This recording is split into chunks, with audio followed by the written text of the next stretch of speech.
স্বল্প মজুরির অভিবাসী কর্মী নিয়োগ দেওয়ার বদলে ব্যবসা প্রতিষ্ঠানগুলোকে আরও রোবট ব্যবহার করার পরামর্শ দিয়েছেন ব্রিটেনের শ্যাডো স্বরাষ্ট্রমন্ত্রী ক্রিস ফিলিপ। হোম মিনিস্টারের এমন বক্তব্যের পর ব্রিটেনে থাকা বাংলাদেশি সহ বিভিন্ন দেশের লাখ লাখ অভিবাসী কর্মীদের কপালে চিন্তার ভাঁজ দেখা দিয়েছে। বেকার হয়ে পড়তে পারেন অনেক অভিবাসী। লন্ডনে বসবাসরত এক বাংলাদেশি বলেন, প্রযুক্তির অগ্রগতিতে রোবটের দ্বারা সবকিছুই এখন করা সম্ভব।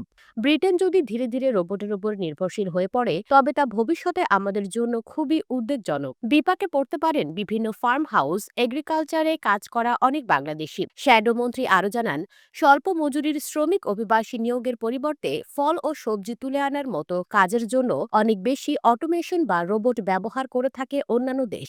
ব্রিটেনের মোট অভিবাসনের সংখ্যা কমাতে প্রযুক্তিতে আরও বিনিয়োগ করার আহ্বান জানান ফিলিপ। ক্রিস ফিলিপ বিষয়টি নিয়ে একটি উদাহরণ দেন। তিনি বলেন, অস্ট্রেলিয়া ও নিউজিল্যান্ডে ফল ও সবজি তোলার জন্য রোবোটিক ও অটোমেটেড যন্ত্রপাতি ব্যবহার শুরু করেছে। আমাদের তুলনায় উৎপাদন প্রক্রিয়ায় 9 গুণ বেশি রোবট ব্যবহার করে দক্ষিণ কোরিয়া। আর যুক্তরাষ্ট্র অনেক বেশি মডুলার কাঠামো ব্যবহার করে, যা অনেক বেশি দ্রুত ও কার্যকর। ব্রিটিশ শিল্পের অনেক কিছুই আছে যার প্রসার ঘটতে পারে, তবে এর জন্য অনেক স্বল্প মজুরির অভিবাসী কর্মী নিয়োগের প্রয়োজন নেই। সম্প্রতি এক সংবাদ বিজ্ঞপ্তিতে কনজারভেটিভ পার্টির নেতা কেমি বার্ডেন্চ বলেছেন, তাদের দল অভিবাসন সংক্রান্ত বিষয়ে কিছু ভুল করেছে। তিনি প্রতিটি নীতি, চুক্তি এবং আইনি কাঠামোর অংশ পর্যালোচনা করার প্রতিশ্রুতি দিয়েছেন, যার মধ্যে ইউরোপীয় মানবাধিকার কনভেনশন এবং মানবাধিকার আইনও অন্তর্ভুক্ত থাকবে। তিনি বলেন, তার দল এখনও অনিয়মিত অভিবাসনের জন্য একটি প্রতিরোধ ব্যবস্থায় বিশ্বাস করে, তবে শ্রম দ্বারা বাতিল করা রুয়ান্ডা প্রকল্প পুনরুদ্ধারের প্রতিশ্রুতি দেন তিনি।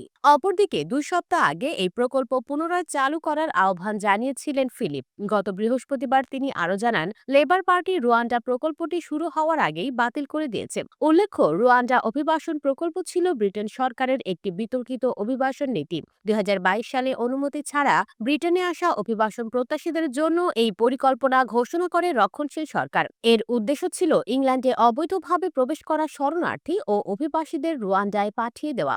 সেখানে তারা শরণার্থী হিসেবে আশ্রয়ের আবেদন করতে পারবে।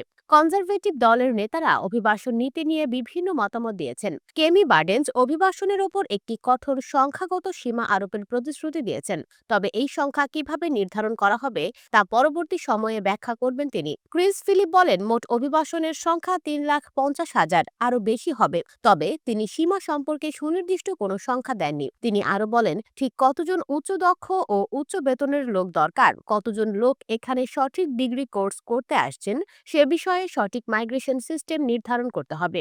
এছাড়া অভিবাসীদের জন্য সুবিধা পাওয়ার যোগ্যতা যাচাই করা হবে।